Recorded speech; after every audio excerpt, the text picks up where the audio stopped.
Hello and welcome to The Bridge. My name is Rahul Kargal. On the 7th of April, reports emerged of a badminton coach sexually harassing and then assaulting a teenage trainee at a Bengaluru academy. Such incidents, unfortunately, are no longer isolated and occur rather frequently. What then can sporting establishments do to prevent such occurrences? Are there laws that address such matters? To help us navigate these questions, we've got with us two individuals who will help break down the scenario for us. Please welcome Ms. Riya Rajkumar Sharma and Ms. Sunanda Venkataraman. Ms. Riya Rajkumar Sharma is a legal counsel at AM Sports Law and Management Company and a member of Women in Sports Law, and she will help us understand the laws that govern such matters. Riya, thank you very much for joining us this evening. Also, we've got with us Sunanda Venkataraman, who is the head of business development at WhiteOak Capital. She also happens to be a sport parent, and she will share with us the concerns that parents have about matters such as these that are becoming a problem in the sports ecosystem. Sunanda, thank you for joining us. Sunanda, you're on mute. Yeah, thank you so much for having me. All right. Let's begin with initial reactions. Riya, I'd like to bring you in at this point of time. What happened in Bangalore last week is a parent's worst nightmare. Are you seeing a lot of these playing out of late in the sporting fraternity? Absolutely. And it's not, some of these cases come to light, right, when people actually report them because of the severity that certain cases have. Also, because in this particular case, an adult kind of intervened and they came to know about this incident, and that's why it was kind of taken up towards this entire thing where it became public. However, there are so many cases where there is no reporting at all because it's just not something that people like to talk about. Unfortunately, that is a case that is very common, and B, a lot of times people will just let it go because they don't think that it's severe enough. However, unless and until you talk about it, it will never come to light, and change can never really happen. So yeah, I mean, while it is it's extremely common generally, but even more so in athletes, because athletes are a lot more vulnerable considering the fact that they have a lot more touch points, right? So it's coaches, it's physiotherapists, there's so many different adults that those children interact with on a daily basis, a lot more than just school going children. Yes, and Sunanda, but this is a sport parent's worst nightmare, isn't it? Something like this happening. Your initial reactions to that development? Yes, of course. This news is very concerning, and it's extremely distressing for a parent, especially the parent of a girl child who is into sports, to realize that such things are happening more and more commonly. Because, as I said, my daughter is in a highly physically intense sport where, like Riya was mentioning, there are several touch points. Even during coaching, there are several points that sometimes the coach has to physically help them. And if such incidents are more and more frequent, and if the party which is in the situation of power, which is in a position of power, is not responsible, then it's very concerning, and it's very distressing for a parent to even hear something like this. And when Riya says that many cases go unreported, actually it gives me even more fear and concern.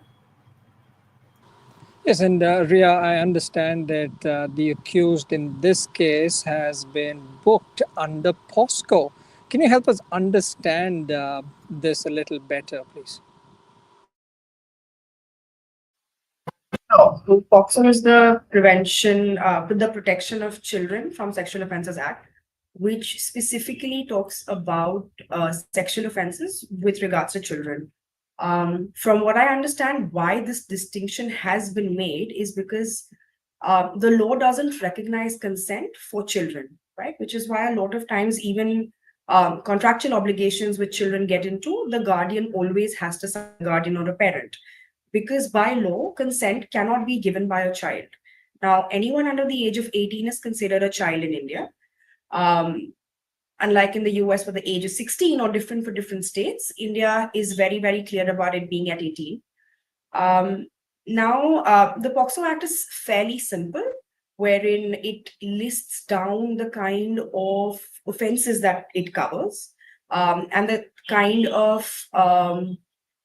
of issues that arise from it, like what are the kind of conditions that would be there. While quite gory to kind of go through, because it's fairly the imagery is quite fairly drastic when you kind of read that text, right? Because it talks about sexual assaults and penetrative sexual assault and aggravated sexual assault and several other things, and then it kind of lists down the punishments which are included in it.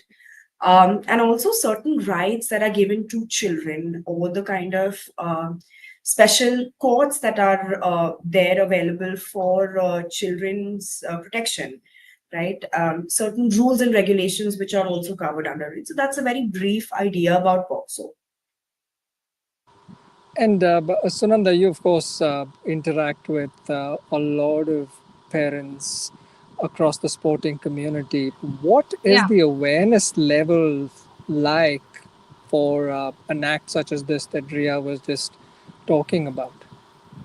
So I'll break it down into two parts. The awareness that such incidents do happen, the awareness that our children need to be told and made aware is very high. But are we aware of such an act? Not really. Not to be very honest, no. Because of course there are certain trainings that happen. Like in the particular academy that she goes to, they do talk about it, they do train, they do sometimes on social media you see that happening. So then you kind of become aware. But I think it's more of a self initiative that you take to make yourself aware, rather than information which is widely available. It's not something like, say, a posh act which is very commonly now known in corporates. It's not, this particular act is not so widely known. And maybe that is something that we really need to work on, from both the sports fraternity, as parents, as the from the academy side, and also from media and marketing side, to make parents aware that such an act does exist.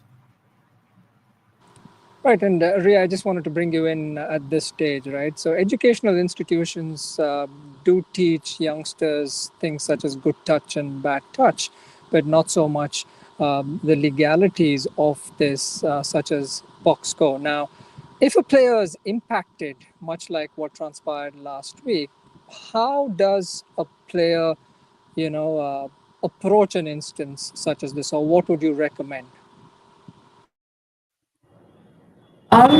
So I think by the time POXO kind of triggers in, right? For example, even in this present case where the offender was booked under POXO, the thing is that by the time the act actually triggers in, it's quite late. It's an advanced stage of the event actually having been occurred. So the idea is to, of course, awareness being the absolute key component in this entirety of thing, but specifically for athletes, I think there needs to be a very parallelly run model where in the schools, when they teach good touch and bad touch, or what is appropriate, what is inappropriate, it is not athlete specific, right? So any of these institutions where the children are going to train, they need to step in and talk about, and probably have workshops even for parents, actually, in fact, wherein they talk about how do you kind of identify your child going through something, or how is it that you can understand or try to incorporate a conversation around it. So with respect to athletes, what happens is that in a generic sense, a good touch and a bad touch, it would be like, oh, if someone puts their hand at the small of your back, that is inappropriate touch. However, like Sunanda said previously, like her daughter is in gymnastics, right?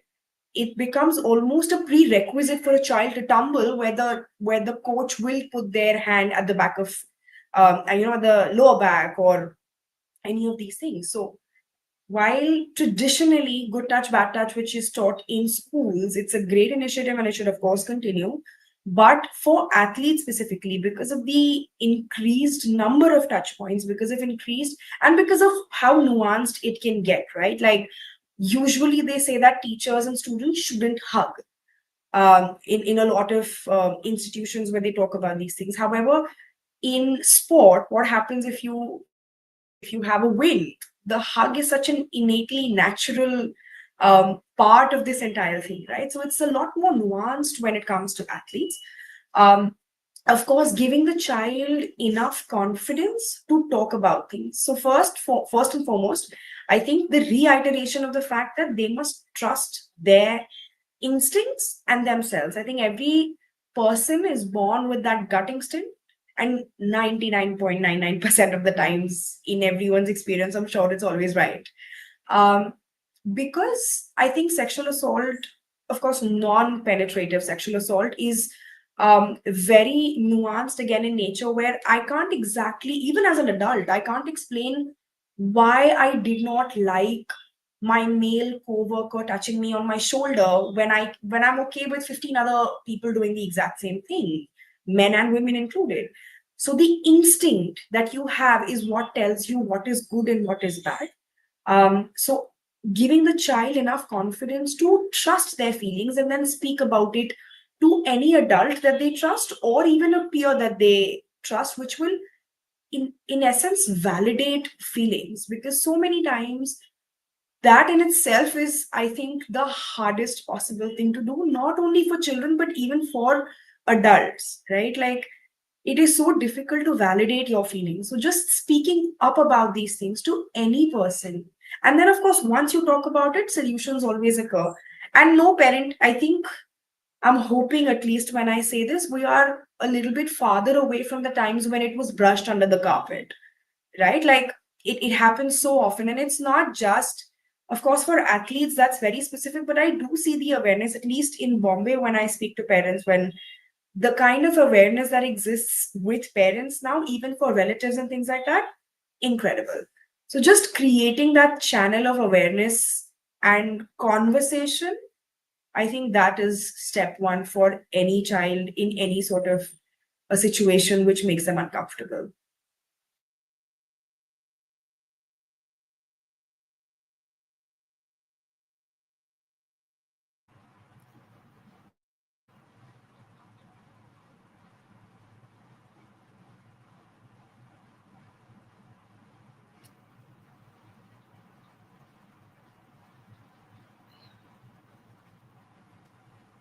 Actually unable to hear you. Yeah, I am unable to hear Rahul too.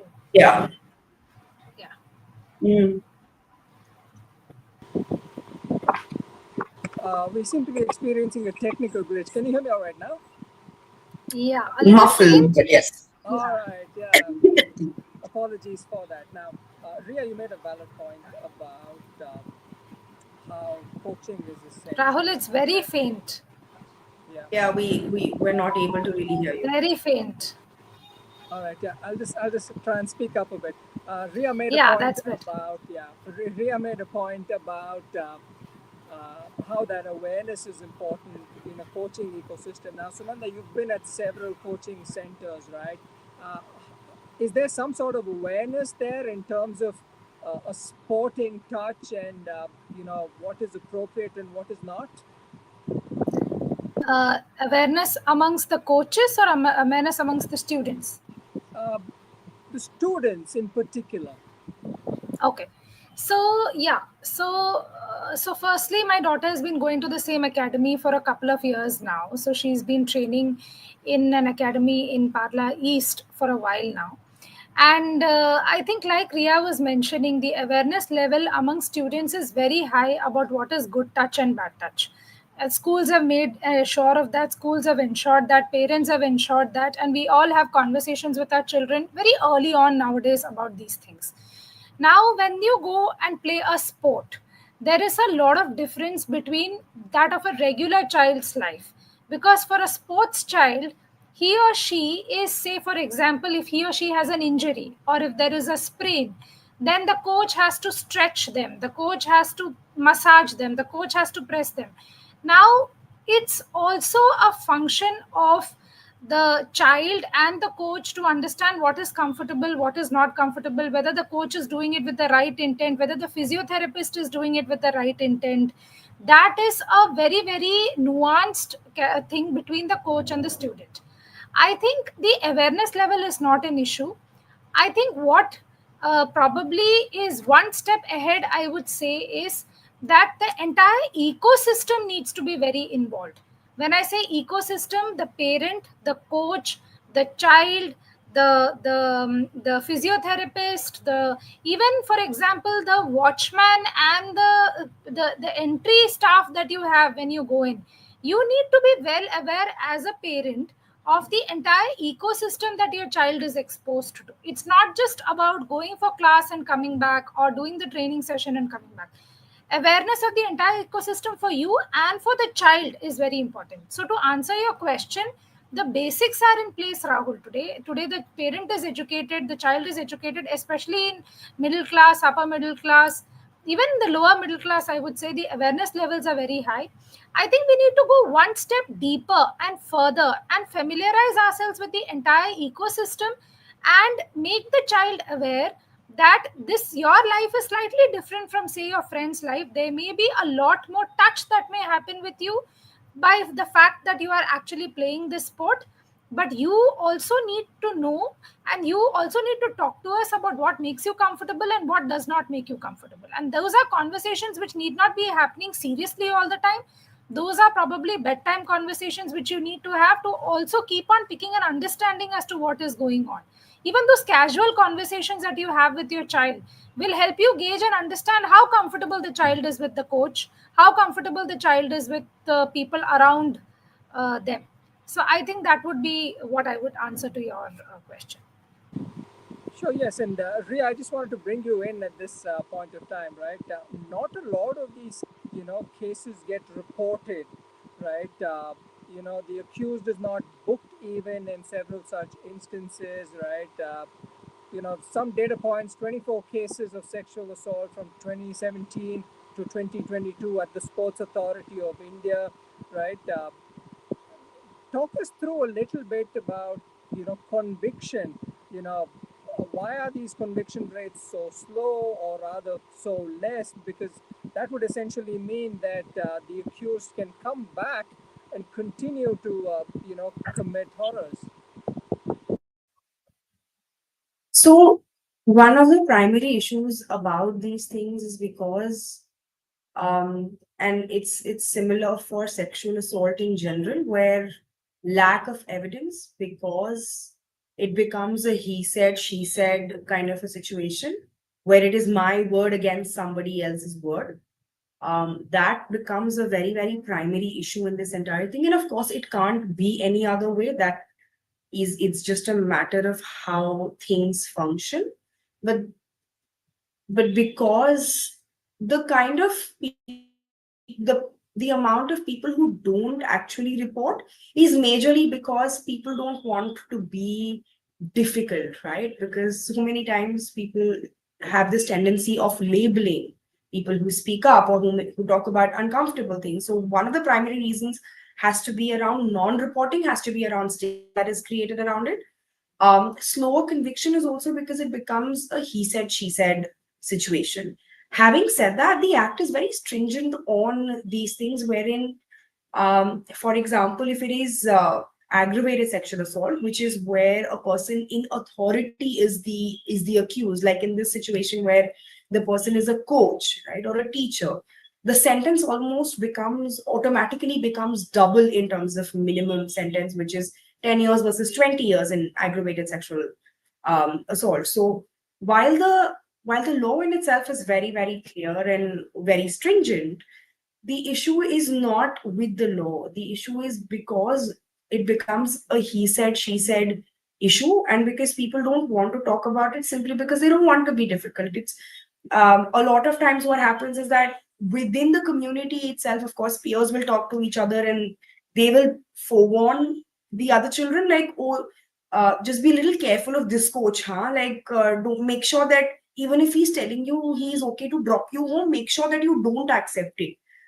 That the community kind of stands up against it and they create that awareness internally, but they almost always feel, and because the child, right, like at the end of the day, it's child versus systemic issues. It's always going to feel David versus Goliath, where it is becomes very overwhelming and extraordinary in a way. So it's just those issues which are fundamentally wrong.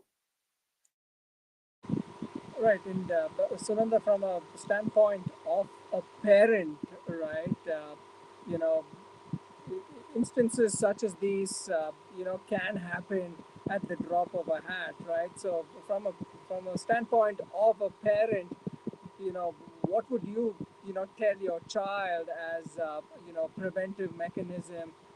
What are certain precautions that you have in place for your child that can probably be a takeaway for some other parent that's watching?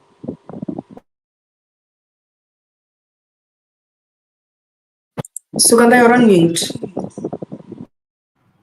Yeah, sure. Thanks. So I think the first step is the fact that you are identifying an academy where your child is spending a lot of time, right? Your child is spending. So I think the identification of the academy is extremely important. Now, there are many, many nuanced things that come in place when it comes to identification of an academy. For example, when my daughter goes for practice in the morning at 5:30. I drop her to for practice by about 6 o'clock. Now, what happens is, for me, the biggest comfort lies in the fact that the academy is very open, in the sense that the gates are always open, the entry place is wide and big. That gives me a lot of comfort. And these are little things which play a big role. As in against, for example, if my daughter was going into an academy which was smaller in size and which was more closed, probably that wouldn't give me that kind of comfort. So it's always, I mean, you always feel safer, right, for your child to be in a large academy where there are several sports being played, there are several people around. So that's one step. So I think identification of the academy is a very important part. And as a parent, I think we need to be very, very, follow our instinct, follow parent feedback, follow what's going on, follow whatever reviews have been said about the academy before you make that choice. I think that is one. Number two, I think the parent here plays a very important role in ensuring that, like I said before also, that you have to be very familiar with the child's ecosystem, the child peer group. Who are the child's friends? Who is the child hanging out with?